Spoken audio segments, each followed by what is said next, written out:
This is a $3 trillion global empire.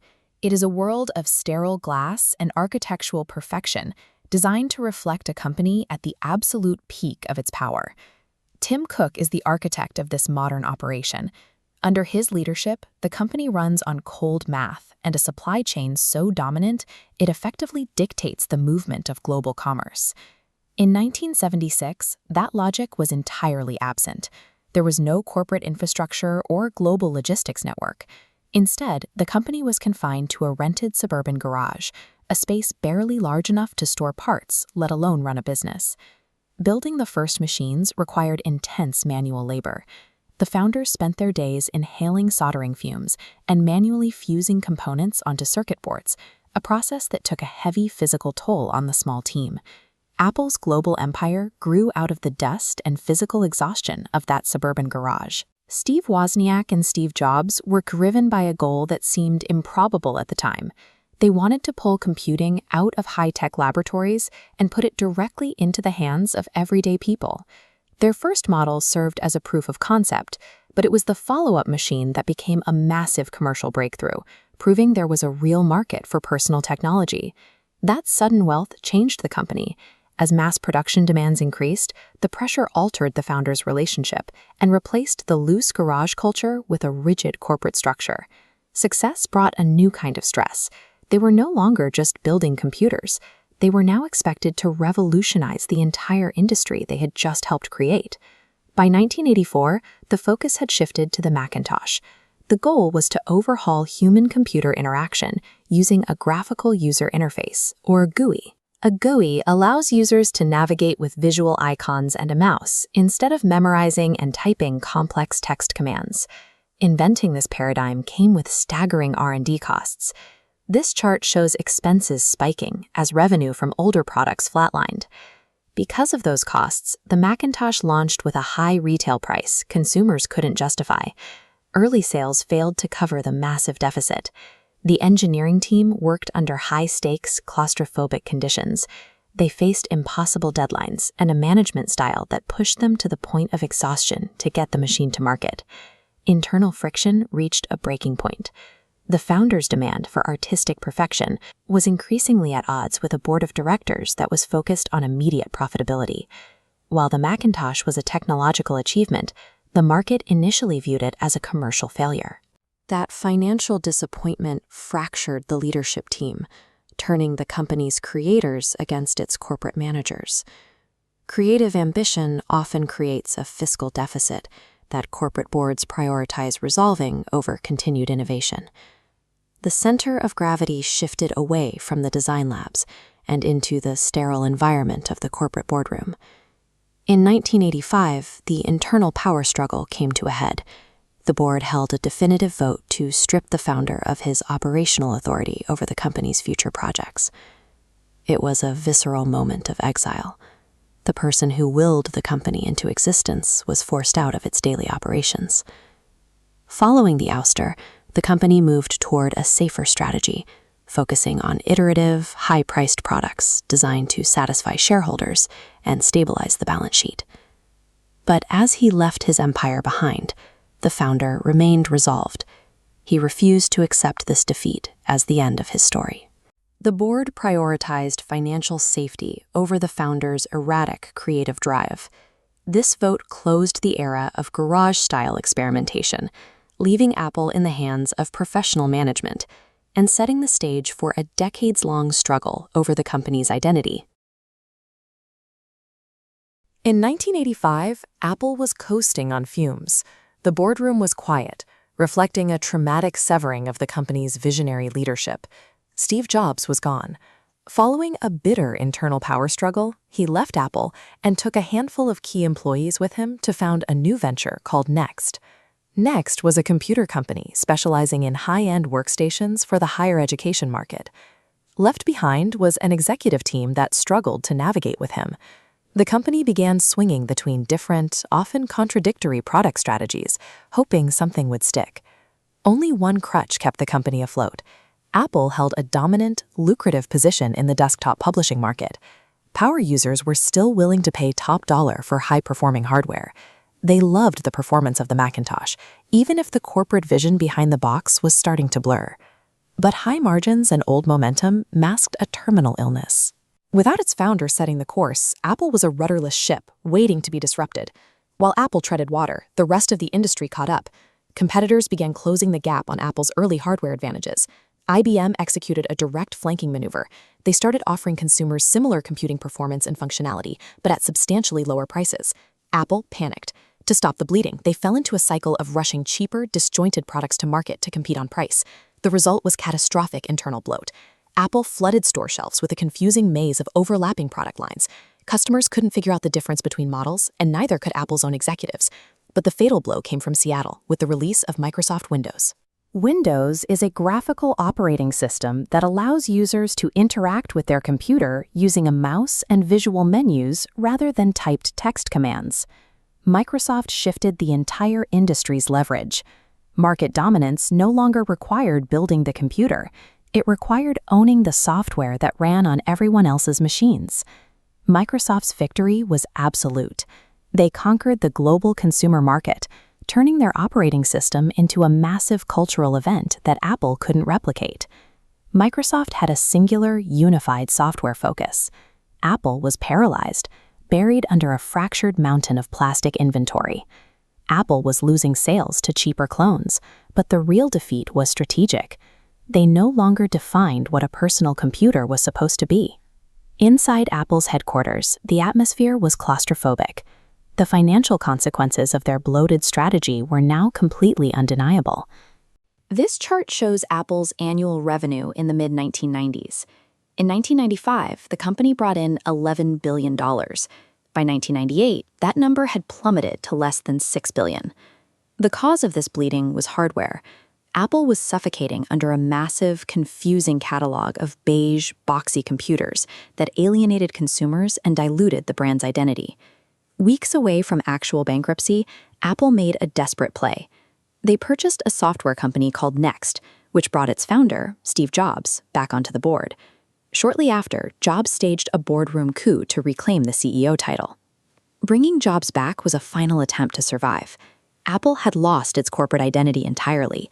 They needed the man who originally built the company to reconstruct it before the remaining cash disappeared. Jobs didn't ease back into the role. He immediately ordered what became known as the slaughter. He evaluated the dozens of active product lines and ruthlessly canceled 70% of them. That massive reduction in hardware meant an equally massive reduction in workforce. Over 3,000 employees lost their jobs in a matter of weeks. Jobs stopped the financial hemorrhaging, but cutting costs only delays bankruptcy. To actually secure a future for Apple, he had to invent products that people actually wanted to buy. Jobs wanted to pivot the entire company toward consumer electronics. The rest of the industry was chasing enterprise servers, so he saw an opportunity to go against the herd. But he couldn't physically manufacture that future by himself. He needed an artist. That was Jony Ive. Ive possessed a precise eye for minimalist design, and he would go on to craft Apple's new aesthetic. But a beautiful concept still needs to be built at scale. Apple poached Tim Cook from Compaq to serve as the operator who would turn Ive's designs into physical reality. This trio covered every requirement for a global tech leader: the vision to predict the market, the design to attract it, and the operational math to supply it. Upon arriving as the senior vice president for worldwide operations, Cook immediately took an axe to Apple's broken supply chain. He replaced the old system with a hyper-efficient, just-in-time manufacturing network. Cook managed this network with demanding stoicism. He obsessed over spreadsheets and held a zero-tolerance policy for unprepared middle managers. If a staff member couldn't answer his rapid-fire questions, he would simply say, "Next," and flip the page, sometimes leaving executives in tears. This level of operational precision allowed Apple to drastically reduce their inventory costs. More importantly, it primed the company's infrastructure for rapid, global mass production. Ideas are cheap if you can't deliver them. Without Tim Cook's rigorous logistical engine pushing inventory exactly where it needed to be, Jobs' products would have remained prototypes. That engine's first major victory arrived in 1998 with the iMac. It was the result of Jobs' consumer focus, Ive's translucent design, and Cook's delivery system. Then they accelerated. Apple released the iPod, changing exactly how the world purchased and consumed music. In 2007, Steve Jobs walked onto a stage and discarded the physical keyboard entirely with the launch of the original iPhone. 3 years later, they released the iPad, completing their coverage of every major consumer hardware category. The velocity of this run is staggering. In roughly a decade, Apple transitioned from a dying computer manufacturer into a dominant cultural force. But behind this success, a dark reality was taking its toll. Steve Jobs had been fighting a long, private battle with pancreatic cancer. By August 2011, Jobs could no longer fulfill his duties. He officially stepped down, handing control of the company to his trusted operator, naming Tim Cook as the next CEO of Apple. In October 2011, Apple's world stopped. Steve Jobs was gone. Global media and stock markets immediately shared the same fear. Without its founder, most analysts predicted the company would lose its ability to innovate, causing shares to tumble in a wave of uncertainty. Steve Jobs functioned as a singular artist. His charismatic vision was the literal soul of the operation, dictating everything from the curve of a laptop to the pixels on a screen. This left the remaining leadership in a suffocating position. They had to manage a global giant that appeared to have lost its internal compass. The true crisis was an existential one. To the outside world, Apple's identity and its capacity for genius were tied directly to the person who just died. Tim Cook was the complete opposite. He was stoic, reserved, and private, the quiet contrast to Jobs' explosive energy.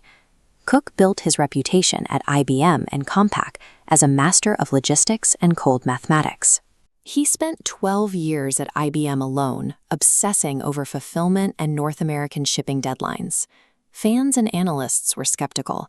They saw a corporate stiff and a spreadsheet-driven accountant, believing a man focused on margins could never lead an art-driven tech company.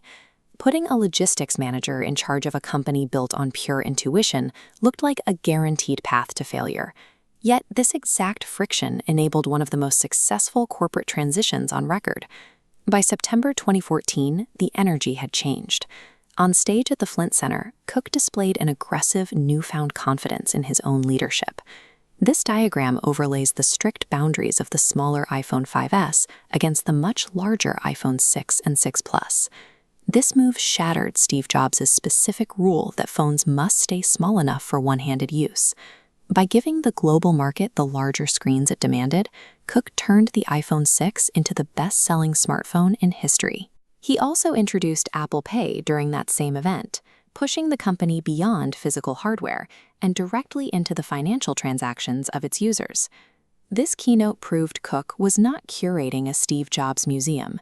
He was willing to discard the founder's sacred commandments to achieve mass-market dominance. Then came the Apple Watch, the first entirely new product category released after Jobs. It eventually became the most popular watch on Earth. This flowchart shows the pivot from individual devices to an ecosystem. Cook locked users into digital services like iCloud and Apple Music, supported by the Watch and AirPods. Today, this strategy sustains over 2.5 billion active devices, creating a massive loop of recurring revenue. The financial results were staggering. Apple's market cap hit $1 trillion in 2018, $2 trillion in 2020, and $3 trillion in 2022. Market cap is simply the total value of all of a company's shares of stock.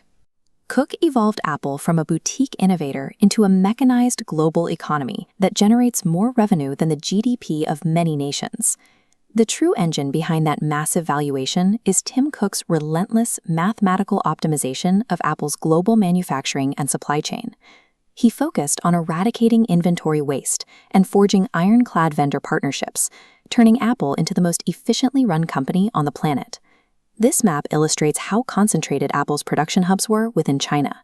Recognizing the geopolitical risks of this setup, Cook began a strategic pivot. He moved iPhone assembly to India and shifted AirPods and Mac production to Vietnam, aiming to insulate against regional trade disruptions. Apple has grown into a financial monolith. As of early 2026, the company commands a valuation of over $3 trillion, supported by a staggering network of more than 2.5 billion active devices around the globe. Steve Jobs may have founded the company and laid its creative groundwork, but the specific, highly efficient financial engine driving those numbers was engineered by Tim Cook. He transformed a brilliant design studio into the most ruthless, precise supply chain operation on the planet. Yet, reaching this peak of financial power has triggered a shift in how the public views the brand. The widespread awe that used to accompany an Apple event is steadily giving way to consumer fatigue, and the cultural perception of the company is moving from a rebellious innovator to an established, predictable utility. Look at the recent product cycles. Year after year, the market is handed slightly refined versions of the iPhone, with marginal camera upgrades and minor spec bumps. The hardware is exceptionally well made, but the sprawling, repetitive product lineup has left buyers asking when or if they will see an entirely new category of device. 2 decades ago, the company operated with a sense of volatile, risk-taking magic. They would routinely discard successful product lines to pivot the entire industry into unknown waters, relying on intuition and charismatic leaps of faith rather than strict market research. Now, the mathematics of sustaining a $3 trillion market cap dictate a different approach. The immense pressure to deliver consistent quarterly growth to shareholders makes taking those massive, unpredictable creative leaps an almost impossible financial liability. That intense focus on preserving revenue has drawn heavy scrutiny to Apple's software ecosystem. For years, the company has heavily restricted how software can be installed on its devices, a strategy known as a walled garden. While originally designed to guarantee user security and smooth performance, regulators are now classifying this exact same closed system as an illegal monopoly.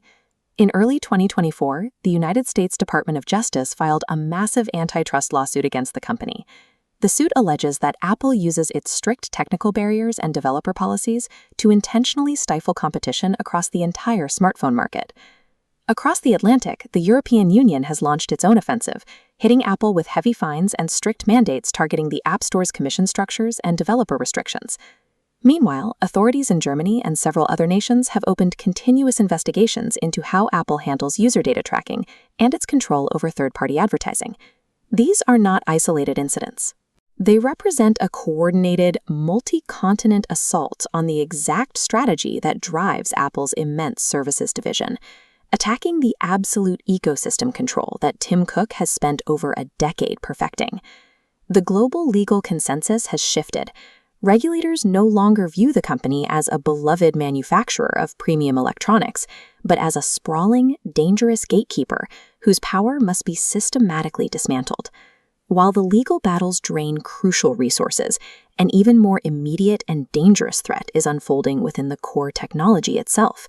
Competitors like OpenAI and Google have spent the last few years rapidly advancing generative artificial intelligence, triggering an industry-wide arms race that Apple was notably slow to enter. Generative AI refers to algorithms that can create new content, like text, images, or code, based on patterns learned from massive datasets. This animated diagram illustrates the divide in strategy. On one side, competitors are routing massive amounts of data through fast, high-powered cloud servers. On the other side is Apple's delayed response, Apple Intelligence. They are mandating a strict on-device processing model, meaning the AI computations happen entirely within the physical hardware of your phone to protect personal privacy. That hardware restriction creates a severe operational bottleneck. Because the phone itself has to do the heavy computation, crucial upgrades to core features, like integrating advanced language models into Siri, have been pushed back as far as 2026. It creates a serious strategic paradox. The foundational principles that earned Apple its loyal user base, extreme privacy protocols, and a refusal to ship unpolished features, instead, they are acting as a massive, heavy anchor in a software market that strictly rewards rapid, constant iteration. The result is a company finding itself in a highly unfamiliar, defensive posture. For the first time in well over a decade, Apple is facing the genuine possibility of actually being left behind by a foundational new technology, rather than being the one to define it. To prove the company can still pioneer entirely new categories, Tim Cook launched his highest-stakes gamble yet, the Apple Vision Pro. From a hardware perspective, the device is a legitimate engineering triumph. Powered by their proprietary M5 silicon chips, the headset introduces what Apple calls spatial computing. Spatial computing is a technology that blends digital interfaces into the physical world, allowing users to interact with applications using their eyes, hands, and voice in a three-dimensional physical space. But that technological triumph is colliding with a harsh market reality. The astronomical price tag and bulky form factor have resulted in a lukewarm, confused reception from everyday consumers who are struggling to find a practical daily use for the hardware. It has sparked a massive debate across the tech industry over what this device actually represents. Some see it as the necessary, messy first step toward a wearable device that will eventually replace the smartphone, while others view it as a hugely expensive misstep that will quickly fade away. Look at the scale of Apple today. In a single year, the company generates over $400 billion in revenue, powered largely by their M5 silicon, a series of custom-designed computer chips that now outperform most traditional hardware. This illustrates the true reach of their network. There are now more than 2.5 billion active Apple devices pinging servers in every corner of the world. Tim Cook has been at Apple for 25 years.